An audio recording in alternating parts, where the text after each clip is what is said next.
It's weird because it actually started by the idea of putting bombs into oysters somehow. So actually, the movie in the beginning was called "The Film with the Bombs and the Oysters" as a working title.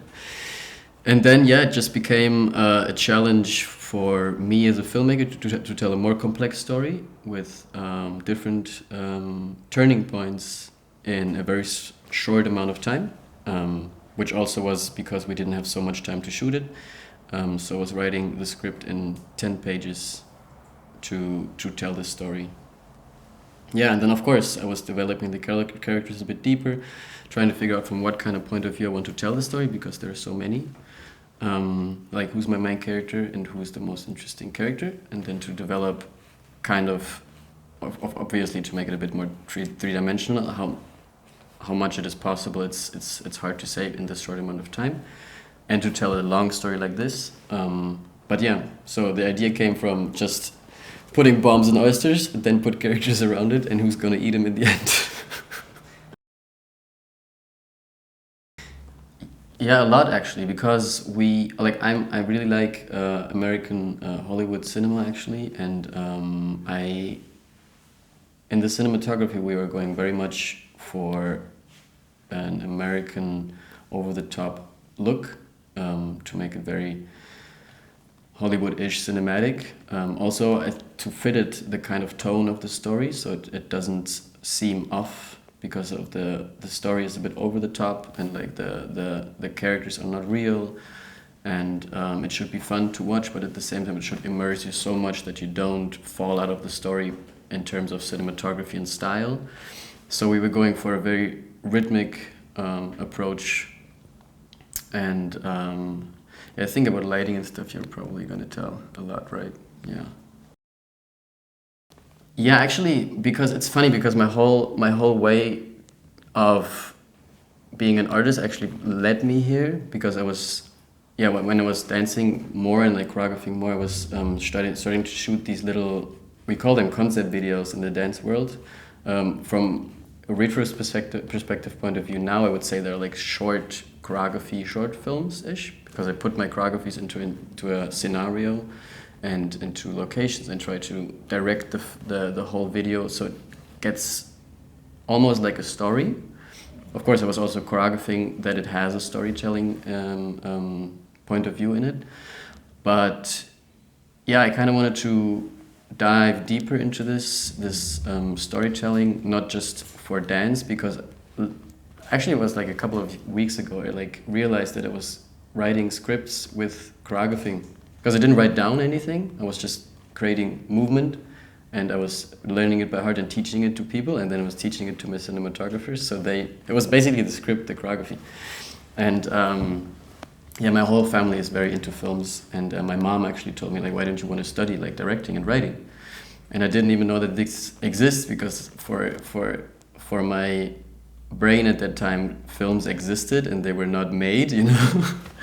And at one point, I dive deeper into actually the people who are behind the film, and like not the film itself, but actually like the people who make it, the people who write it, who direct it, how it's made, and the creative decisions behind of telling a story. So yeah, this is. And since then, it's really it fulfills me a lot, and it's so exciting, like really inspiring actually. Actually, it's very similar, like choreographing and screenwriting, in terms of rhythm and editing, because I'm also an editor, and for this film especially, it helped me a lot that I worked with rhythm and choreography and music, because also in this film, for example, it's when I edited it, I was always editing it with music, so I could have a rhythm I could rely on. So I was almost dancing when I edited it, or like it felt a bit like this. And when I wrote it, I was writing it with sounds in my head, how they come together to create a rhythm. And it's funny because on set we actually, at some point, everybody was making sounds to tell each other what we are shooting. We're like, no, it's the ksh, it's the boop, it's the ka. Yeah, so it's like a bit of a, I think it's pretty similar. Dancing, choreographing, directing, writing, it has a very similar approach for me actually, yeah. All of them, honestly.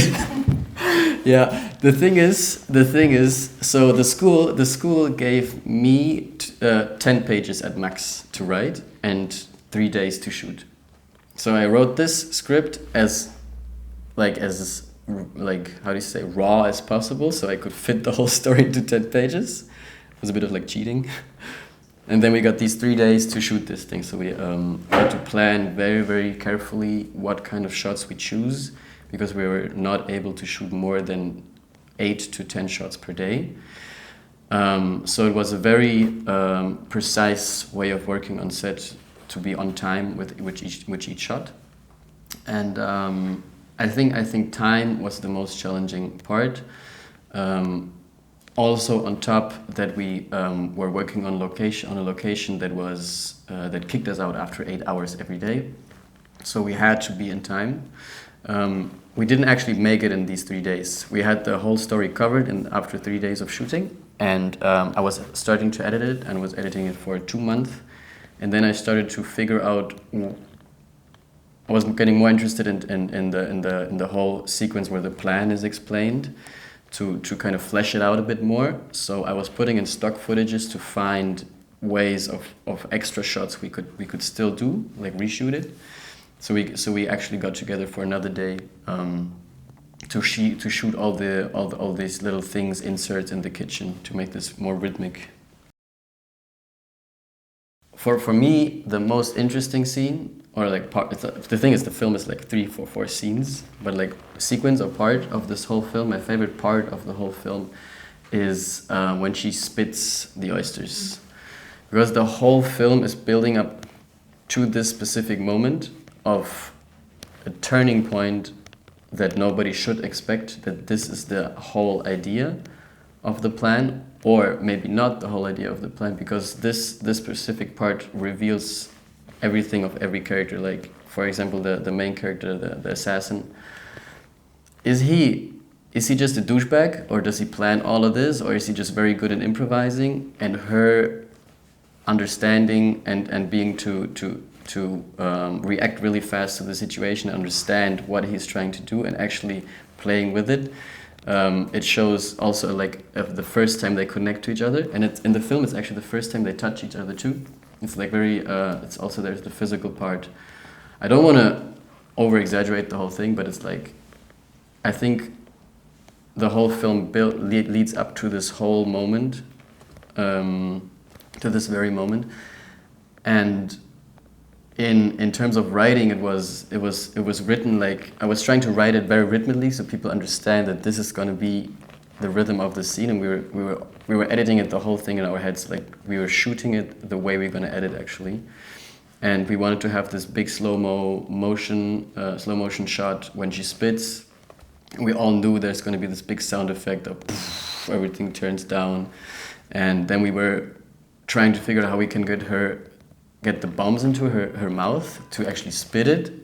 Impossible, of course, so they were actually edited in the post, then the flying things, and how we can accomplish that the camera moves with the spit, and then it actually shows the shot, the little Dutch from on top where they get the bombs into their heads, and then we have this zoom into the ring so everybody understands it's this, and then for me it was again like a very music and rhythm decision to have then the sound go out again, and we and see the ring and only hear click. Like, it was written exactly the way in the script, like this.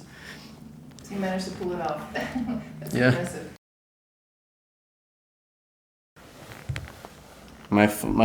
There's so many beautiful parts of making this film. Actually, it was a really fun experience. I'd say I was always telling to people in the crew, like, I hope it's gonna be as fun to watch it as it was fun to make it. You know, because it's not a very heavy film, you know, so it should also be light to make it.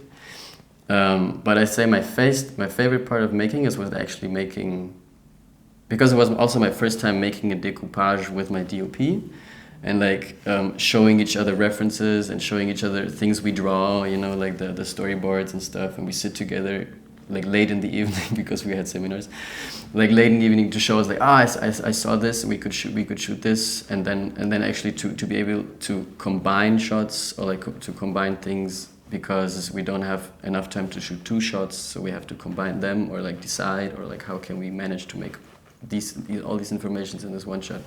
That's a really cool process, really fun. But the worst part, well, that's hard. Night shoots.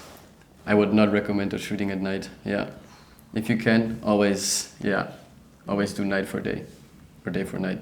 Yeah, day for night. Yeah, don't shoot at night. Yeah, I'm actually I just shot a new film. It's called Syncope. It's a thriller / horror / drama. It's about dance. It's my first time I'm combining this right now, dance and filmmaking. And it's in the edit right now. I'm editing it at the moment. Yeah. See you next year. Yeah, actually, yeah. It's planned to be finished in the middle of March. Yeah. Okay. That's it. Do you have any more questions? Thank you. Thank you very much.